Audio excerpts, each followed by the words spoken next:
Oh my goodness. Well, good evening, good people. Mark Holmes here, and as always, I want to say thank you all for watching, commenting, subscribing, and being part of the Joe B Sports Report. Without you guys, as well as you ladies, you know that this literally does not work. Hope everybody's having a great day. Man, I am exhausted. Oh my God. I literally just got back here. I had to go down and take care of Snake in a Drain and working on getting everything together for the season opener. Tomorrow's already Monday. It seems like the season just kind of got here real quick, and so it's like midnight right now, and I need to get up in the morning and bundle for Labor Day and get back to work and doing some more stuff here. Um, wow, this is hate week.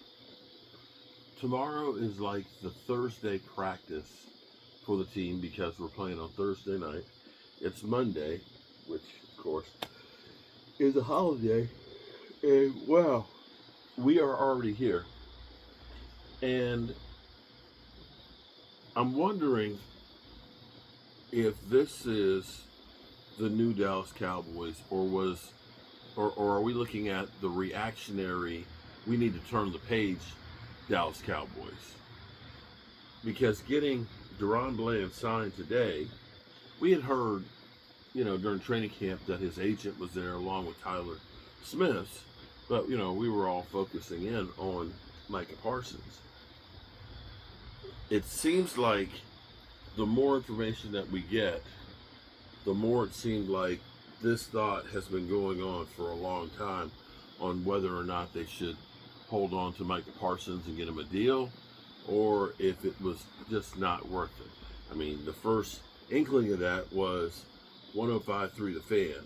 And of course, when you start putting together the pieces, I put a video out last night that's been doing really well, a lot better than I thought it would, but taking some clips from different things that have happened and you start putting it together, and then you get the final culmination of that of when Dak Prescott was asked about the whole thing, oh well, we talked or we text and all that, and I'm happy that he got his deal and everything else, and well, did you guys have like a team meeting and everything else? And it's like, no team meeting was needed.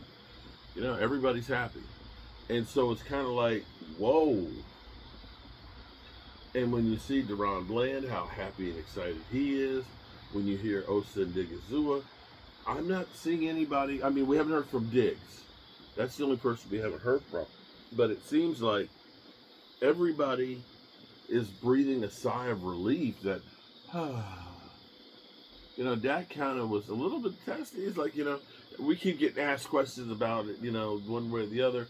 If he was here, we'd be asked if he's going to be playing and everything else. And it's kind of like, it sounds like he was sick of the whole situation. And the thought of, if there was a problem between the two of them, that they put their lockers together and everything else, man, this might have been a powder keg.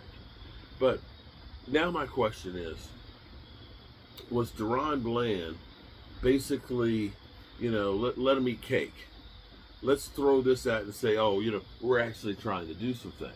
Okay. Maybe, if you really want to impress me, get Tyler Smith done and go out here and get me some more help for this season. Okay? Now, here's what I'm going to say.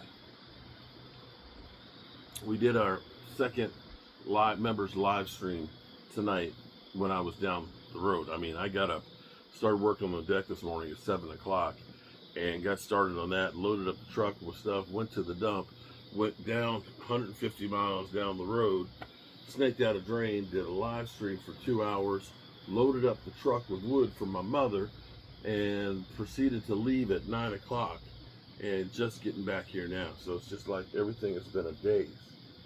But during that live stream, everybody's gone through and they're like, well, they could be late round draft picks, which is true. But we don't know what kind of season that Green Bay is going to have. We're assuming that they're going to have a good season, but people assumed that San Francisco was going to have a good season last year. and they drafted 12. But here's the thing. I went through all of the Dallas Cowboys first round draft picks since 2010. And, that's guys like Des Bryant and Byron Jones and Tyron Smith and Zach Martin and Travis Frederick and C.D. Lamb and Micah Parsons and things. Yes, there's, Morris Claiborne in there. Taco Charlton. Mozzie. And then, of course, you got Tyler Guyton, that's unknown, and Tyler Booker. But, and I would say probably let's take those two off because Tyler Guyton was scheduled to be a starter for us, and, it's still a little early. Tyler Booker, we literally just drafted him. So if you take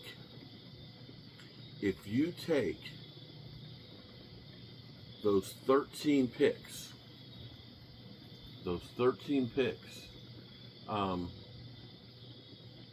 since 2010, you got Morris Claiborne, Taco Charlton, and Mozzie as the only ones that didn't have at least one Pro Bowl. So the Cowboys have been really good at drafting the first round. And I will say they're over 75%. I don't have a calculator on it. My mind is too fried right now. But here's the thing. The Cowboys have 4 first round picks in the next 2 seasons. What if they hit on 3 of those? Which is not out of the realm of possibility. If we're just going by their usual first round picks, law of average says that 3 of those guys are going to be good. Okay. Now, they've locked up this season Osa Nigazua, who's in his prime, one of the better 3 technique defensive tackles. They got Jake Ferguson, actually in a team-friendly deal. You got Deron Bland. If they get Tyler Smith done, they still have cash. Now, they need to be able to spend it. And they've got draft picks. We've got probably 8 picks. We'll probably get 2 comp picks. We've got 6 right now. We got 2 firsts, a second. We don't have a third because of George Pickens. We have a 4th, a 5th, and 2 6s. No 7th rounds, I believe. I think that's how it goes. But we'll get 2 comp picks. We'll see where those fall. But you got picks, you got cash, and you've got the 3rd youngest team in the NFL. That's not too bad. Now, you could look at this and say the Cowboys started the process of rebuilding last year. First step was we got to wipe the slate clean and get some capital. Okay, we're doing that now. Second step was get the new coaching staff. Third, we talked about culture change. And we still got the Jerry Jones culture we have to deal with.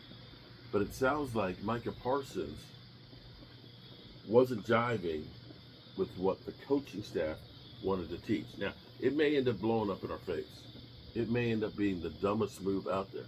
If Micah Parsons ends up being, defensive MVP, Packers are in the NFC Championship game with the Super Bowl, and the Cowboys defense is 32nd, yeah, it's going to be ugly. We'll be clowned to death.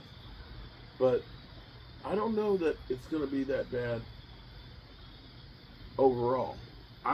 People keep saying, oh, is this a Super Bowl? No, it's not a Super Bowl team. I ain't said anything about Super Bowl. I keep saying, if we get 9 or 10 wins this year, I say that is a victory. That is a good season since you got all new coaches. And anybody out there, because I keep, Momo, oh, is this, are you saying this is a Super Bowl? I said, no. I ain't said nothing about that in the least. And anybody who thinks that we are at that point with all the turmoil that we've had and starting all over with a third of the roster brand new, they're an idiot. They're just an idiot. So, that's all I have to say about that. it'll be interesting tomorrow to hear the talking heads about Dak Prescott's comments, because they're going to, of course, say it was Dak Prescott who wanted to get rid of Micah Parsons. That's where the conflict was, and so on. So you know they're going to twist that the way they want to do that. Anyway, good people, it's like 56 degrees out here, man. This feels like football weather, and yeah, it's chilly, and I'm tired. I'm gonna go up here, take me a shower. I'm gonna go kick my ass to bed. Remember, good people, remember, tell the people you love how much you love them, because you might not get the chance again. And you know I love you guys. And God willing, we'll all see each other tomorrow.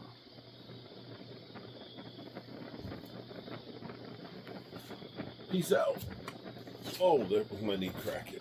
Oh, crack-a-lackin'.